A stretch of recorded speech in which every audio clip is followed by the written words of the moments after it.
lâmina basal ela é constituída por que componentes? Ela é constituída por colágeno tipo 4, que é um colágeno que nunca é fibrilar, laminina, que é uma glicoproteína, o colágeno tipo 4 também é uma glicoproteína, e tem o perlecan, que é um protoglicano. Não se preocupe muito com esses nomes agora, porque na próxima aula, que vai ser tecido conjuntivo, nós vamos entrar mais em matriz extracelular. Por que eu deixei matriz extracelular para tecido conjuntivo? Porque uma característica interessante do tecido conjuntivo é a grande quantidade de matriz extracelular que tem no tecido conjuntivo. Então, a gente vai deixar para ver matriz extracelular, inclusive lâmina basal, os constituintes, a sua formação, na aula de conjuntivo. Tá bom? Mas o que eu quero que vocês entendam agora, que a lâmina basal é a matriz extracelular dos epitélios, ela é formada, como a imagem mostra, como se fosse uma rede de pescador, que existem espaços entre as moléculas, principalmente laminina, colágeno tipo 4 e perlecan, e essa lâmina basal vai estar aderindo moléculas do tecido conjuntivo e a membrana plasmática, as integrais de membrana, proteínas. Então, a lâmina basal vai estar se aderindo ao epitélio através de proteínas integrais de membrana, que é a integrina. O nome tem esse nome, integrina, porque ela integra, faz adesão entre a membrana plasmática e a lâmina basal. Tá? Então, a lâmina basal ela vai estar aderida à membrana plasmática do epitélio através dessas proteínas integrais, que são as integrinas. Outro assunto importante na aula de hoje, além de vocês já terem visto as características do epitélio, as funções do epitélio e a lâmina basal, que vocês perceberam que é extremamente importante para ajudar o que o epitélio desempenhe suas funções, nós vamos ver junções celulares. As junções celulares também não são específicas de epitélio. Existem outros tecidos que têm junções celulares, como músculo, sistema nervoso, tecido nervoso, osso, tecido ósseo. Tem junções celulares também, mas nós vamos abordar no tema de epitélio, porque no epitélio, todos os epitélios têm junções celulares, e essas junções celulares é que ajudam a funções do epitélio. Então, não tem como a gente não falar de junções celulares agora. Nós temos 5 tipos de junções celulares, na verdade 4 e um subtipo de um deles. Então, nós temos a junção oclusiva, a junção aderente, desmossoma e junção gap. E vejam na imagem que existe uma ordem, e essa ordem não foi ao acaso. Ela é realmente assim que essas junções aparecem entre os epitélios, tá? Então, as junções celulares, elas sempre vão estar no polo basolateral. Na região lateral desse epitélio vão estar as junções oclusiva, aderente, desmossoma e gap, e nessa ordem. Então, as oclusivas, elas são voltadas mais para o polo apical, e as junções gap, elas estão na região lateral, mas elas são voltadas mais para a região basal desse epitélio, tá? Dessas células. E existe uma junção chamada hemidesmossomos, que, como o nome mesmo já diz, é metade de um desmossomo, e ela vai estar apenas na região basal do polo basolateral. Porque o hemidesmossomo, ele vai estar aderindo a membrana plasmática das células epiteliais com a lâmina basal. Então, o hemidesmossomo, ele é um desmossomo pela metade. Por isso que eu falei que ele é um subtipo de um desmossomo. Então, nós temos 5 tipos de junções celulares. Nós vamos falar rapidamente de cada um desses tipos para vocês terem noções das funções que cada tipo de junção desempenha dentro desse epitélio, tá? O primeiro tipo que nós vamos falar é a junção oclusiva. Como vocês podem ver na imagem, sempre as junções vão estar ligando duas células vizinhas, tá? E as junções oclusivas, como a imagem mostra para vocês, vocês veem pontinhos, né? Parece um cordãozinho de pérolas. Isso está representando o quê? As proteínas. Então, as proteínas do folheto externo da membrana plasmática de uma célula vai estar se fundindo com o folheto externo da membrana plasmática da célula vizinha. Então, ocorre pontos de fusão. São proteínas que vão estar entrando de um folheto externo com outro folheto externo da célula vizinha, fazendo com que ocorra uma adesão, uma oclusão. Em inglês, elas são chamadas tight junction. tá? Elas fazem a penetração, proteínas entram de uma célula, entra na outra célula, fazendo então como se fosse amarrando, costurando essas membranas, só no folheto externo. Então, qual é a função dessa junção oclusiva? É trabalhar a permeabilidade desse epitélio. Então, quem é que vai trabalhar a permeabilidade? Se ele vai ser mais permeável ou menos permeável. É a quantidade de pontos de junções oclusivas que existem entre as células epiteliais. Quanto mais proteínas fazendo essa junção, mais impermeável fica o epitélio. Quanto menos proteínas tem fazendo essa junção, mais permeável é o epitélio. Então, vão ter epitélios que são muito permeáveis, epitélios que são permeáveis mais ou menos e epitélios que são impermeáveis. Então, vai depender da quantidade de proteínas que vão estar fazendo essas fusões entre as células vizinhas.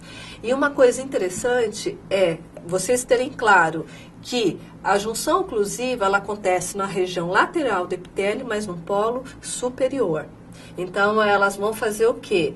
A impermeabilização para que substâncias externas não consigam atravessar entre as células para a região do tecido conjuntivo. Ela é lateral, mas é a mais apical, tá? Então, aqui nós temos a imagem de um epitélio intestinal, um esquema, né, de um epitélio intestinal, onde em amarelo a gente pode ver a junção estreita ou também junção oclusiva, que são sinônimos, que estão na região lateral, mas na região mais apical desse epitélio, e elas vão fazer com que ocorra a impermeabilização desse epitélio, tá? Então, por exemplo, substâncias extracelulares, elas não se difundem entre as células. E quem é que vai fazer com que ocorra a absorção ou a secreção? É a célula. Então, tudo que vai atravessar entre a célula, tudo que vai atravessar a célula ou que vai ser absorvido pela célula, quem seleciona é a célula. Então, ela vai ter capacidade, essa célula epitelial, de fazer de estar absorvendo substâncias que sejam interessantes para o organismo e estar eliminando substâncias que não são interessantes para o organismo. Mas isso daí vai ser um transporte transcelular pela célula, não intercelular, entre as células, tá? A próxima junção que nós vamos ver é a junção aderente. A junção aderente e a próxima junção que vocês vão ver, que é o desmossomo, elas têm as funções de estar fazendo a adesão, de estar aderindo uma célula a outra, estar prendendo uma célula a outra. A junção aderente, ela é menos efetiva nisso do que a junção desmossomo, que é mais efetiva nessa função de aderência. E qual é a função da junção aderente? Resistir ao estresse mecânico, resistir à tração. Como que se dá isso? Existem proteínas extracelulares chamadas caderinas, que estão marcadas em verde aqui no slide. E essas caderinas, elas vão formar um composto macromolecular que vão estar se prendendo a moléculas transcelular das células e ao citoesqueleto, o citoesqueleto mais fininho, que é chamado filamento de actina. Não sei se vocês viram isso na aula de biologia celular, mas se vocês não viram, é interessante darem uma lida no capítulo de citoesqueleto de biologia celular para vocês entenderem os 3 componentes do citoesqueleto. O citoesqueleto na célula, ela funciona como um esqueleto, como se fosse o esqueleto da célula, que vai dar a forma da célula, e o músculo da célula, porque toda a movimentação intracelular é dependente do citoesqueleto. Isso é um assunto também da biologia celular, mas eu preciso usar algumas informações disso para poder explicar essa junção aderente, até para justificar a função delas. Então, filamentos de actina se ancoram nessa complexo proteico que está localizado em azul na imagem, e esse complexo proteico se liga as caderinas que estão fora da célula. E da mesma forma, da outra célula vizinha, vai ter o mesmo complexo proteico se ligando às caderinas e também os filamentos de actina daquela célula se ligando ao complexo proteico. E isso faz com que ocorra o quê? Uma amarração. É como se estivesse dando um nó entre as células, fazendo com que elas resistam ao estresse mecânico e não se soltem durante atrito, tensões mecânicas. Mas os filamentos de actina, eles são fininhos, então elas não têm grande resistência ao atrito. Já a próxima junção, que é o desmossomo, elas são um pouco diferentes, porque elas estão um pouco abaixo. Então, a primeira junção, que fica na região lateral, apical, é a oclusiva, abaixo vem aderente e depois vem o desmossomo. Os desmossomos, eles ficam localizados como botões de pressão em várias porções da célula. Então, eu tenho vários botões de pressão, várias junções de desmossomos espalhados em toda a lateralidade da célula. Tá? Então, vai estar vizinha com essa célula, com a célula da frente, com a célula do lado e com a célula do fundo. Então, vai ter junções de desmossomos com todas as células. E essas junções de desmossomos são placas proteicas que vão estar também se aderindo a caderinas que estão fora das células e a placa proteicas da outra célula vizinha se aderindo às caderinas também. Mas o filamento do citoesqueleto que se liga a essa placa proteica são os filamentos intermediários. Por que eles recebem esse nome de filamentos intermediários? Porque esses filamentos intermediários são mais espessos que os filamentos finos de actina. E devido a eles serem mais espessos, eles são mais resistentes à tensão. Então, e outra diferença também é que os desmossomos estão espalhados em vários pontos das células, abaixo da junção aderente. E elas resistem mais ao atrito, mais às tensões do que a junção aderente. Mas as duas têm essa função. E o M-desmossomos? O M-desmossomo, ele vai ter parte de um desmossomo. Então, vai ter a placa proteica, vai ter os filamentos intermediários, o citoesqueleto se prendendo nessa placa proteica. E a proteína que está ligando a placa proteica à lâmina basal não é mais a caderina, e sim é integrina.